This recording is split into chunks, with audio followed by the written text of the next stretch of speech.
I get to introduce a guest speaker for us today. Denise Keefe is a senior-level healthcare executive with more than 25 years of industry experience. She is the Executive Vice President of Advocate Aurora Health and President of Advocate's Post-Acute Division. And under her leadership, the Post-Acute Division has made significant contributions to Advocate Aurora Health's population health strategy, including the single greatest driver of shared savings for Advocate's ACO. She's led her team to develop and implement a comprehensive post-acute network of services necessary to successfully manage population health. And so to hear more about it, please join me in welcoming Denise.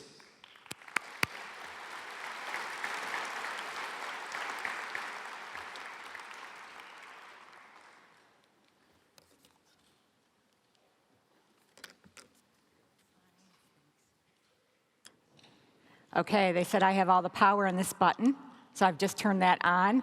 Good morning, Epic. How's everyone doing today? Happy Tax Day. It's a pleasure for me to be here today. I have to tell you, I've had the opportunity to talk with smaller Epic groups over the last year or so to share some of the work that we've been doing at Advocate Aurora.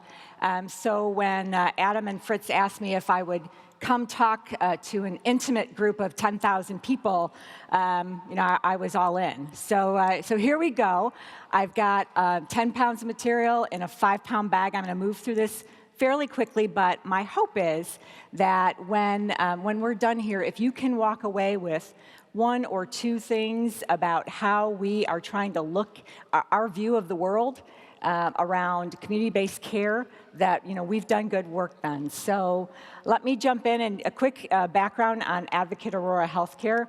We are just celebrating our 1-year anniversary as a merged organization. 1 year ago, April, we came together, our two legacy organizations you're probably familiar with, Advocate Healthcare in Illinois, Aurora Healthcare in Wisconsin. We came together. Together, we are now 27 hospitals, 70,000 associates, 3,000 employed physicians, and a very large post-acute network. We're also the 10th largest health system in the country.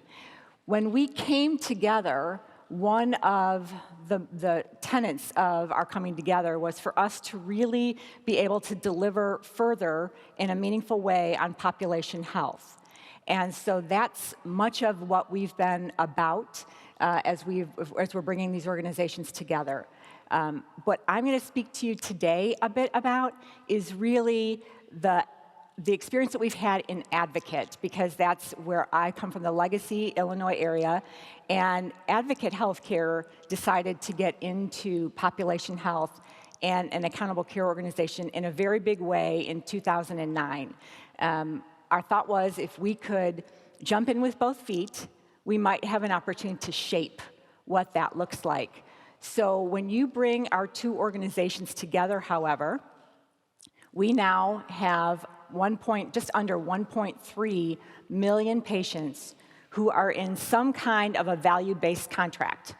Value-based, as we describe it, is some kind of a shared savings contract, like Medicare shared savings or shared savings with the payer, or a full risk contract like Medicare Advantage. So when you have almost 1.3 patients in those types of contracts, you are fully in population health. Like there's fee-for-service is not as much a part of the way we talk. We talk about moving our patients in population health. And so when Advocate got into population health, in 2009, it made it really clear that we needed to look at post-acute care in a very different way. So why? Why post-acute? We have learned a lot in our last 10-year journey of being an accountable care organization and population health. But two of the things that we learned in particular about post-acute is you cannot be successful in population health without a very strong post-acute network and structure. It's not possible. The other thing that we have learned in our journey around post-acute is that post-acute really isn't post anymore. And what I hope you'll see as I go through some of my presentation here today is that we do things pre-acute. We're trying to reach the patient in the community as best we can all the time, because in population health, we're no longer looking at patients in these silos or settings of care. So the acute setting, or the ambulatory setting, or the post-acute setting. We're looking at patients 365 days a year for longitudinal care plans, and trying to build out care plans that help keep that patient in the community always. And so when we do that, these longitudinal care plans are what's driving how we deliver care for our patients in those community-based settings. So that is somewhat paradigm shifting, particularly, in all transparency, if you went back to Advocate 10 years ago, and we talked with our hospital presidents, and we said, the world's not going to be about you anymore, that was shocking. When we said we're moving into population health and we're going to look at our patients in a very different way, so one of the ways we tried to help them understand this new paradigm was we added up the average daily census of all of our patients sitting in a hospital bed. So in any given day in Advocate Aurora, there are about 4,100 patients sitting in a hospital bed on any given day. If you add up the average daily census of all the patients that we care for in post-acute on any given day, that census is over 24,000 patients. So when you're in population health, your patients are not sitting in hospital beds. And in fact, our job in post-acute, is to keep those 24,000 patients out of those 4,100 beds. And when we do that, we've done good work. So that's the whole paradigm shift that the industry is going through. And Advocate and Aurora have made great progress towards that. We still have miles to go, but we really are looking at patients from a longitudinal perspective. So this is over the 10 years that we've been developing our integrated post-acute network. These are the services that we have either aggregated together or we've built over time because our experience would tell us that we had gaps in care. And so we have built out all of these programs over time to serve our patients, our 1.3 million patients who exist in these contracts. And then our goal now, I'll draw your attention to the center, is really around care management.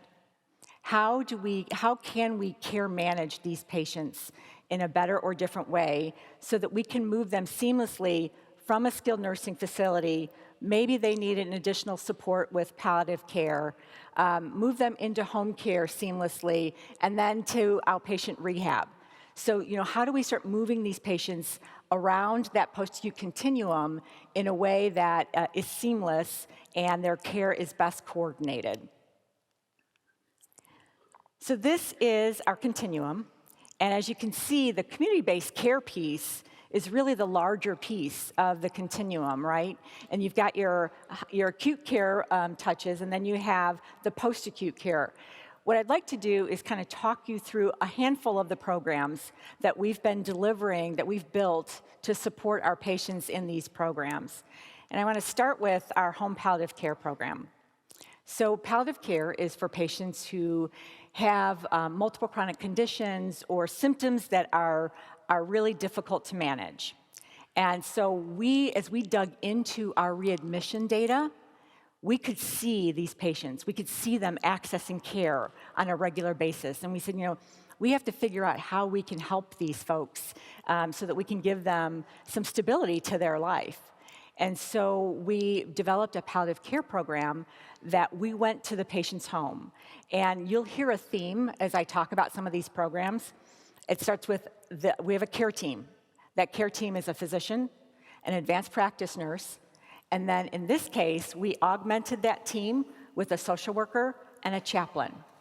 Because we know that many times some of the patients' biggest barriers to their health care is their psychosocial or socioeconomic. So we've got those other two disciplines there to help that patient and that family manage their symptoms. The first thing we do is we have a conversation with the patient and the family around their goals of care. Not what our goals are for them, what their goals are. So that goals of care conversation can be very different than what we anticipated. Mr. Jones may want to, his goal might be, I want to be able to walk my daughter down the aisle at her wedding and not be short of breath.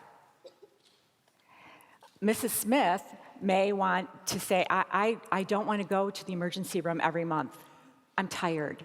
I don't want to be on that cycle, and I want that cycle to be broken. So that's where we start our plan of care. And we develop that plan of care with the patient, with the family, so that they can live their best life. And when we do that, we get great results. So you can see for that patient population, a 49% reduction in hospital admissions, 51% decrease in total cost of care for those patients, because we've been able to meet their needs and help them manage their symptoms, and they're engaged in their care. So that's the palliative program. Thank you. Thank you.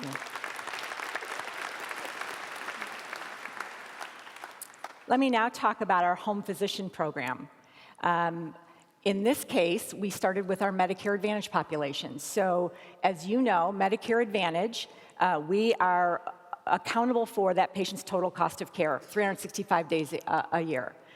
So for that population, as we looked at the patients who we're accountable for, there was a group that are completely homebound. They cannot access their primary care doc. So we brought the primary care physician to them. And again, care team is a physician, an advanced practice nurse, and then we augment that team with a nurse and a social worker as well. We go in to usually the family is supporting that patient at home. We go in, we sit down, we say, let's put together a plan of care that's gonna help you be able to stay in your home, because many of these patients don't wanna be institutionalized. So how do we do that with them? Interestingly enough, these patients start to fall into two categories. The first category is really that patient population that is just aging in place. You know, they're custodial in nature, they just need to be monitored and keep them aging in place in their home. The second population, however, is a group that they're beginning to decline. And so we may bring in our palliative care team to support us so that we can help them manage their symptoms as they begin to decline. But in all, we're there to support that family and that patient so that they can remain in their home. Again, results here have been phenomenal. We're so pleased. 59% reduction in hospital admissions and total cost of care for that patient population. So when we are in there working with the patients and developing care plans that are what the patient wants, we're able to drive great results. The next program I'm going to talk about is our post-acute network, PAN, as it's affectionately referred to, a skilled nursing facility program. So this actually was one of our first programs that we began to put together in 2009. So we looked at, when we became an accountable care organization, we were digging into our claims data, and it was very clear that for Advocate at the time, we had high utilization of skilled nursing facility and high costs related to that. Compared to the nation, the state, we outspent everybody. So we knew that we had something we had to work on there. So we went out into the market with all the skilled nursing facilities. And by the way, we also made a very deliberate decision that we were not going to own skilled nursing facilities. It was not a core competence of ours. It was not something that we felt we wanted to do. We just needed to have a really good partners with our skilled nursing facility network. So that's what we did. We went out in the market and we met with the skilled nursing facilities. We narrowed our network based on getting some feedback from the market, and then we went back to our care model. We have a physician, a SNFist, and an APN that we send out, we deploy, and we embed in these skilled nursing facilities so that they can help manage our patient population.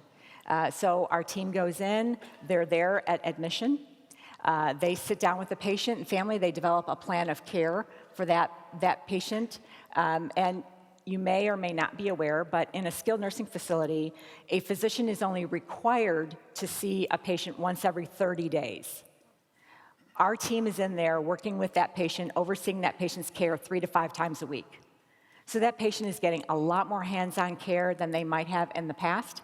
which has also allowed us to move their care plan along faster so that we could get them discharged to the next right level of care.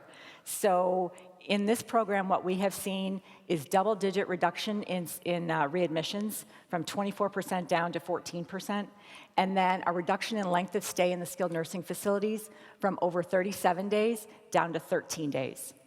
And what that enables us to do, not to mention the $19 million in savings that went sent back to the Medicare program, but then we're also able then to do a warm handoff to the next level of care, which is typically home care.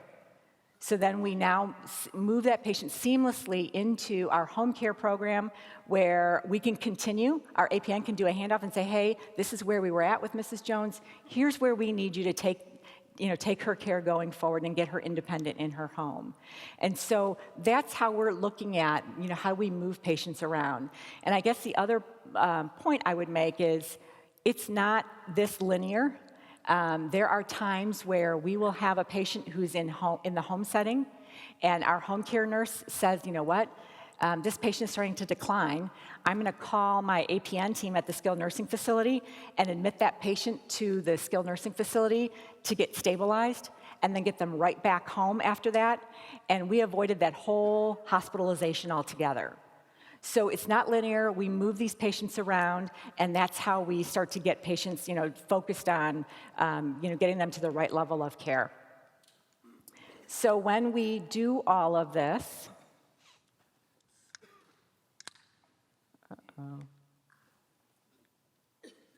there we go.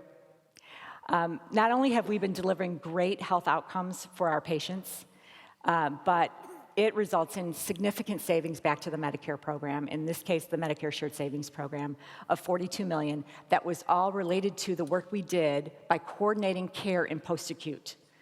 So we're really pleased that we've been able to give patients better care and do it more efficiently than we had 10 years ago. So thank you.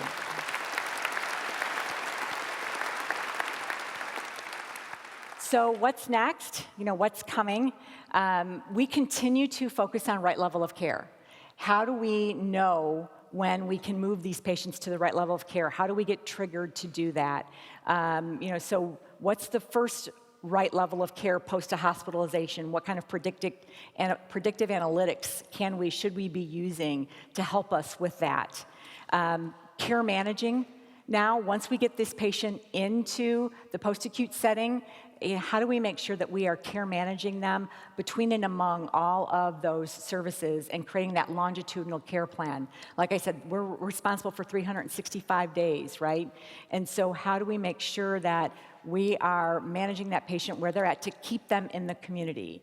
And how do we start to do that in a way that maybe we start to use more virtual care to support that, because we need to we want the patient to feel supported, we want the family to feel supported, and then how do we support our clinicians so that we can extend them? So how do we start to use virtual care to really help us bring this all together? So at this point, I would say, Epic, this is where we need you. We need your help. We have put some of this together as best we can. I say with bubblegum and toothpicks, but maybe a little more than that.